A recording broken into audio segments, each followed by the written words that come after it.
ابن عباس ہمارے سامنے موجود ہوتے تو ہم بڑے احترام سے انہیں عرض کرتے کہ قرآن کا اسلوب اتنا واضح ہے، اللہ تعالیٰ اپنے احکامات میں کوئی لگی لپٹی بات نہیں کرتا۔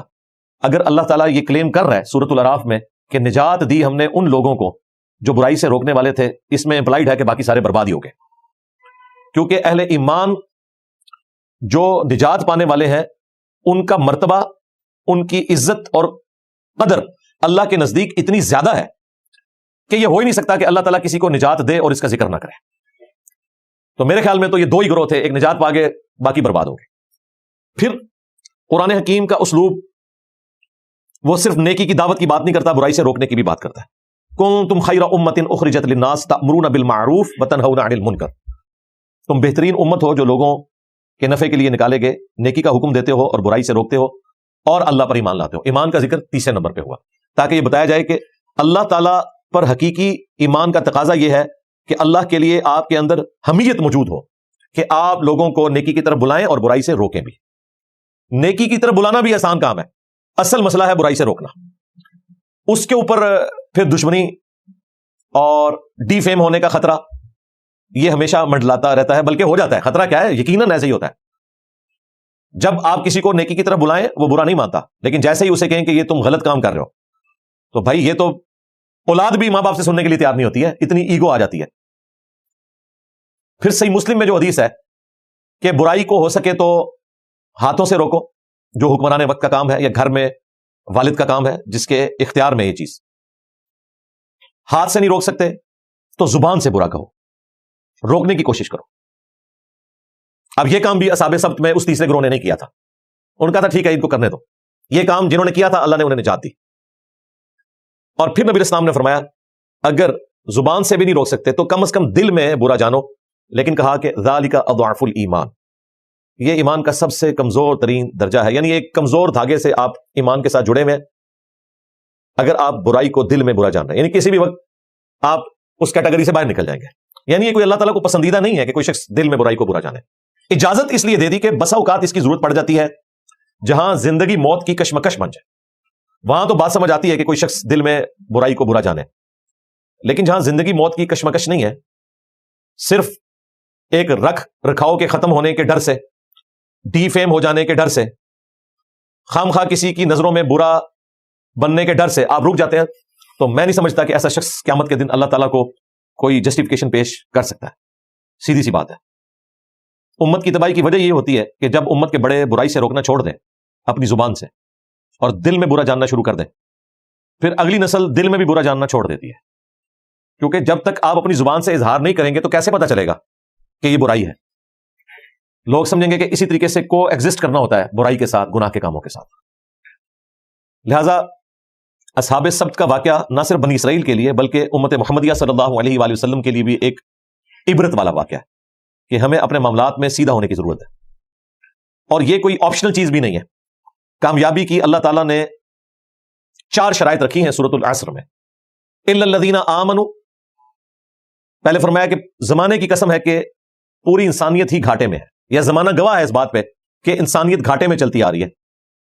والعصر ان الانسان لفی خسر، واقعی انسانیت گواہ ہے کہ نوح علیہ السلام کے ساتھ صرف 78 لوگ تھے جو نجات پا گئے، باقی تو سارے برباد ہوئے۔ یہ زمانہ گواہ ہے، زمانے نے تو یہ وقت دیکھا ہے نا، زمانے کی قسم زمانہ گواہ ہے اس بات پہ کہ پوری انسانیت گھاٹے میں ہے، سوائے ان کے کہ جو ایمان لے آئے، الا الذین آمنوا وعملوا الصالحات، اور نیک اعمال کیے۔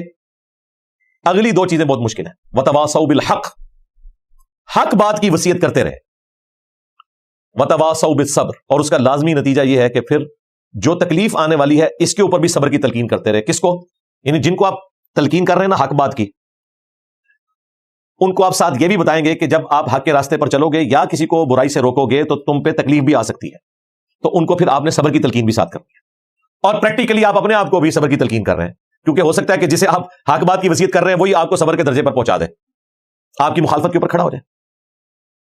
تو یہ جو لولا لنگڑا قسم کا دین لیے لوگ پھرتے ہیں، جس میں آپ نے صرف نیکی کا حکم دینا ہے، برائی سے روکنا نہیں ہے، یا خود نیکیاں کرنی ہے باقی جائیں بھاڑ میں، وہ باقی نہیں بھاڑ میں جائیں گے، آپ نے بھی بھاڑ میں چلے جانا ہے ساتھ، کیونکہ آپ نے تو 4 شرائط پوری کرنی ہے کامیابی کے لیے جو اللہ تعالیٰ کی طرف سے اوبلیگیٹری ہے۔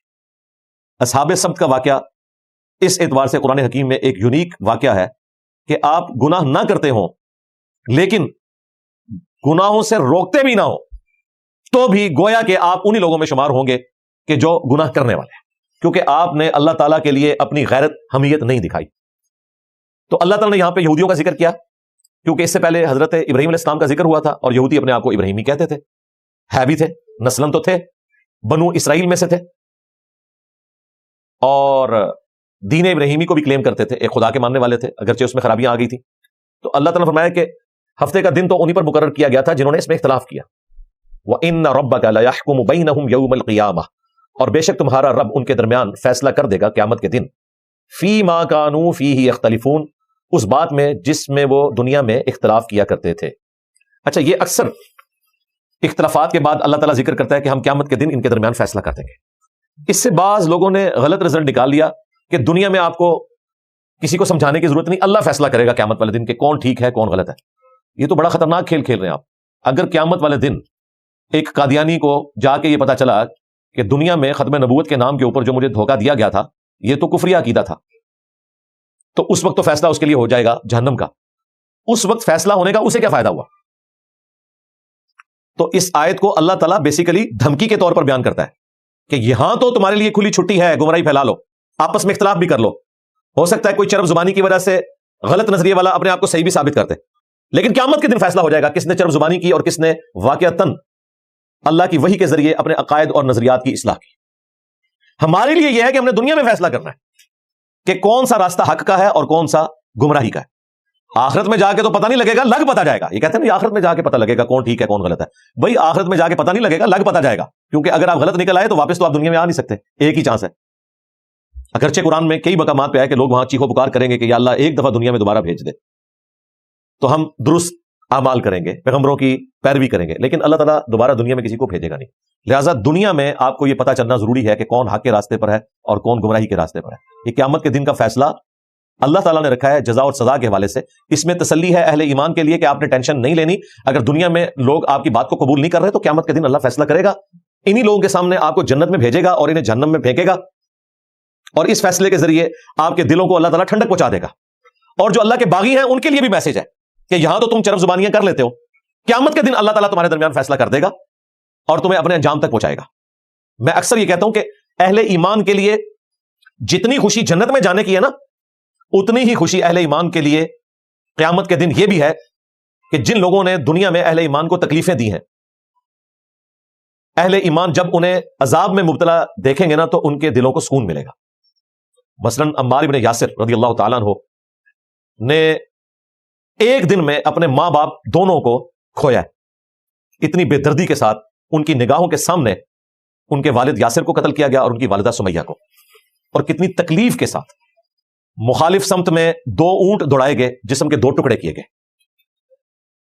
اور پھر دیکھیں عمار بن یاسر نبی علیہ السلام کی وفات کے بعد بھی آلموسٹ 30 سال تک زندہ رہے، جنگ صفین میں شہید ہوئے ہیں 37 ہجری کے اندر، سمجھ لیں تقریباً 26 سال 27 سال زندہ رہے۔ وہ 27 سال بھی آپ ذرا دیکھیں، اس وقت ان کی عمر 93 ایئرس تھی جب وہ شہید ہوئے ہیں،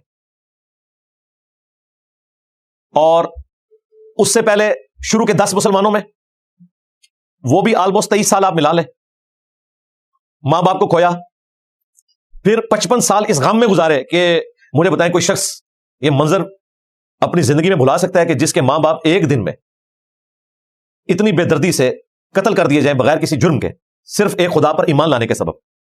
میں کہتا ہوں کہ یہ زخم تو حضرت عمار بن یاسر کا اس دن بھی ہرا ہوگا جس دن قیامت کے دن وہ اٹھائے جائیں گے۔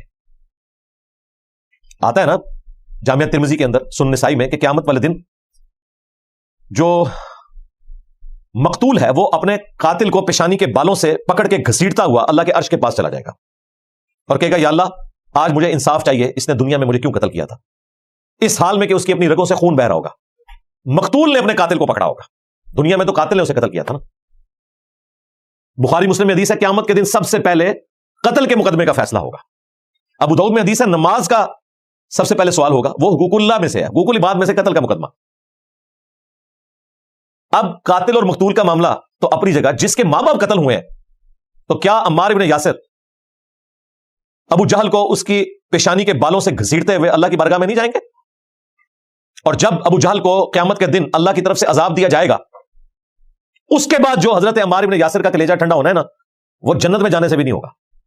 اس لیے یہ تقاضا ہے، یہ اللہ کی رحمت کا تقاضا ہے کہ اہل ایمان کے دشمنوں کو عذاب دیا جائے، کیونکہ اہل ایمان کے دلوں کو ٹھنڈک صرف جنت میں جانے سے نہیں ہونی ہے، بلکہ اپنے مخالفین کو عذاب میں دیکھ کر بھی ہونی ہے. مجھے تو بہت ہونی ہے جی، سیدھی سی بات ہے. وہ بزرگ بابے جنہوں نے رسول اللہ صلی اللہ علیہ وآلہ وسلم کے دین کے ساتھ غداری کی، اور ہمارے آباء و اجداد کو باوجود اس کے کہ انہوں نے کلمہ بھی پڑھ لیا تھا اور بیچارے اپنی زندگی کو کنکلوڈ کر بیٹھے تھے، ان بے شرموں نے انہیں شرک کے اندر مبتلا کر کے اپنے بزرگوں کی تعلیمات دے کر تباہ و برباد کر دیا. اب یہ قیامت کا معاملہ تو اللہ کے سپرد ہے کہ اللہ تعالیٰ گیون سرکمسٹانسز میں کسے کتنی بات سمجھ آتی ہے اس کی بنیاد پہ کسی کے لیے درگزر کا معاملہ فرما دے. ان پرنسپل تو سیدھی سی بات ہے، جس نے شرک کیا ہے وہ تو مارا گیا. یہ اب اللہ کی مرضی ہے کہ کلمہ کو مشرک کے ساتھ کیا کرے قیامت کے دن. ان پرنسپل تو یہی ہے کہ اس کا انجام جہنم ہونے والا ہے. اس لیے جو لوگ اللہ تعالیٰ کے باغی ہیں، مجرم ہیں، ان لوگوں کی سزاؤں کو دیکھ کر بھی اہل ایمان کو خوشی ملے گی. پارہ نمبر 30 میں آتا ہے نا کہ دنیا میں اہل ایمان کا یہ مذاق اڑایا کرتے تھے، اب اہل ایمان جو ہیں وہ تختوں پہ بیٹھے ہوئے، تکیوں پہ ٹیک لگائے ہوئے ان کا مذاق اڑا رہے ہوں گے. یہ تو قرآن میں رپورٹ ہوا ہے، یہ صرف میری تھیوری نہیں ہے، یہ پریکٹیکل ہے. وہ کافروں کا مذاق اڑائیں گے اور جسٹیفیکیشن اس کی موجود ہے. انہوں نے دنیا میں اللہ کے لیے تکلیفیں کاٹی ہیں، ان تکلیفوں کا ازالہ اسی صورت میں ہے کہ جو تکلیفیں ان کو کافروں نے دنیا میں دی وہی تکلیف وہ دیں ان کو، چاہے وہ کافر ہوں یا اہل ایمان میں سے ہوں، فاسقین ہوں. رہا درگزر والا معاملہ وہ ایک الگ چیز ہے، وہ اللہ کا اور بندوں کا معاملہ ہے. لیکن ان پرنسپل یہ بڑا خطرناک معاملہ ہے. تو ناظرین، بہت زیادہ انٹرسٹنگ ویڈیو تھی، بہت سبق آموز تھی. یہ واقعہ سب کے حوالے سے مرزا انجینئر صاحب نے بہت ڈیٹیل میں بات کی، بہت زیادہ مثالیں پیش کی قرآن حدیث سے. امید ہے کہ آپ نے اس ویڈیو کو پورے غور و فکر سے دیکھا ہوگا. ملتے ہیں ایک نئی ویڈیو، اپنا بہت سا خیال رکھیے گا. اللہ نے کے مان.